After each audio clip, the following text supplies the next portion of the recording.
আজকে নিয়ে চলে এসেছি আপনাদের কাছে চিকেন কষা। চিকেনটা প্রথম ছাঁকা তেলে ভেজে নিতে হবে। 500 গ্রাম চিকেন আছে।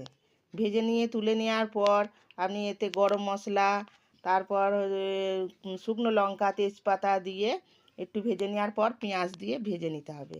পেঁয়াজগুলো বেশ লাল লাল করে একটু ভাজা হয়ে যাবে, তারপর এতে টমেটোটা দিয়ে দিতে হবে। টমেটোটা দিয়ে ভেজে নিয়ে তারপর এতে দিতে হবে মশলা।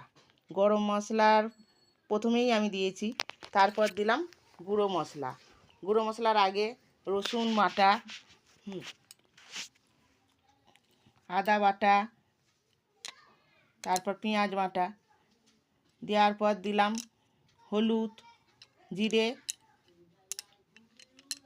আর ধনে, এগুলো গুঁড়ো সব 1 চামচ করে দিয়ে দিলাম। তারপর কাশ্মীরি লঙ্কা কালারের জন্যে আমি দিয়ে দিলাম 2 চামচ, চা চামচে 2 চামচ।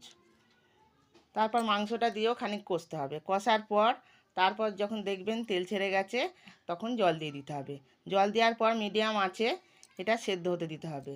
সেদ্ধ হয়ে যাওয়ার পর একটু 4টে কাঁচা লঙ্কা দিয়ে নামিয়ে নেবেন।